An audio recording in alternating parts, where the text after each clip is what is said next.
الله الرحمن الرحيم. الرحمن علم القرآن، خلق الإنسان، علمه البيان. الشمس والقمر بحسبان، والنجم والشجر يسجدان. والسماء رفعها ووضع الميزان، ألا تطغوا في الميزان، وأقيموا الوزن بالقسط ولا تخسروا الميزان. والأرض وضعها للأنام، فيها فاكهة والنخل ذات الأكمام، والحب ذو العصف والريحان. فبأي آلاء ربكما تكذبان؟ خلق الإنسان من صلصال كالفخار، وخلق الجان من مارج من نار. فبأي آلاء ربكما تكذبان؟ رب المشرقين ورب المغربين. فبأي آلاء ربكما تكذبان؟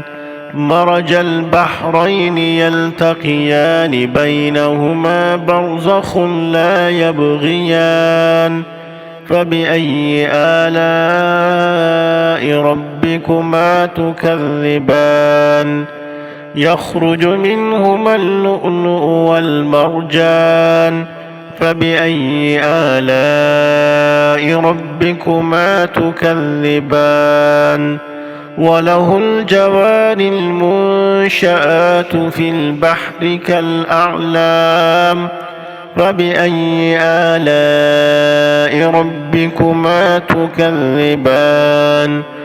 كل من عليها فان، ويبقى وجه ربك ذو الجلال والإكرام. فبأي آلاء ربكما تكذبان؟ يسأله من في السماوات والأرض، كل يوم هو في شأن. فبأي آلاء ربكما تكذبان؟ سنفرغ لكم أيها الثقلان. فبأي آلاء ربكما تكذبان؟ يا معشر الجن والإنس إن استطعتم أن تنفذوا من أقطار السماوات والأرض فانفذوا، لا تنفذون إلا بسلطان. فبأي آلاء ربكما تكذبان؟ يرسل عليكما شواظ من نار ونحاس فلا تنتصران. فبأي آلاء ربكما تكذبان؟ فإذا انشقت السماء فكانت وردة كالدهان. فبأي آلاء ربكما تكذبان؟ فيومئذ لا يسأل عن ذنبه إنس ولا جان. فبأي آلاء ربكما تكذبان؟ يعرف المجرمون بسيماهم فيؤخذ بالنواصي والأقدام. فبأي آلاء ربكما تكذبان؟ هذه جهنم التي يكذب بها المجرمون، يطوفون بينها وبين حميم آن. فبأي آلاء ربكما تكذبان ولمن خاف مقام ربه جنتان فبأي آلاء ربكما تكذبان ذواتا أفنان فبأي آلاء ربكما تكذبان فيهما عينان تجريان فبأي آلاء ربكما تكذبان فيهما من كل فاكهة زوجان فبأي آلاء ربكما تكذبان متكئين على فرش بطائنها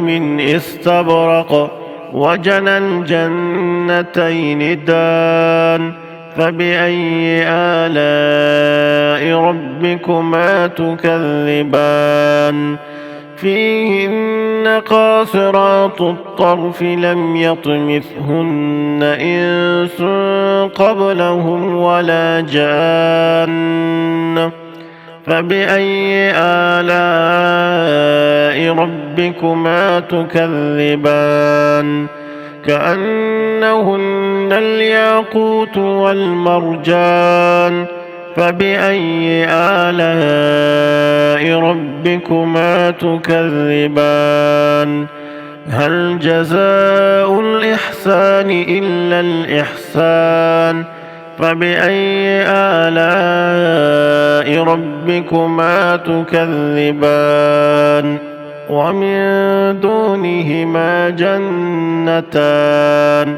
فبأي آلاء ربكما تكذبان مدهامتان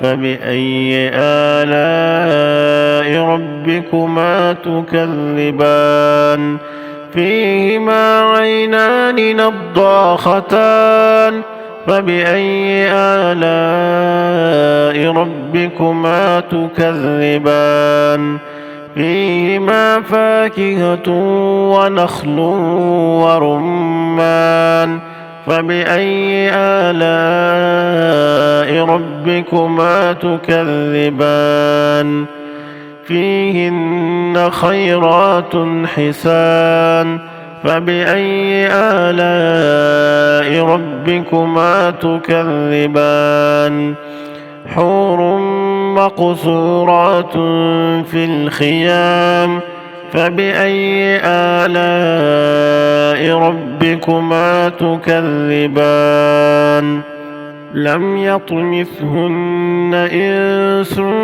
قبلهم ولا جان فبأي آلاء ربكما تكذبان متكئين على رفرف خضر وعبقري حسان فبأي آلاء ربكما تكذبان تبارك اسم ربك ذي الجلال والإكرام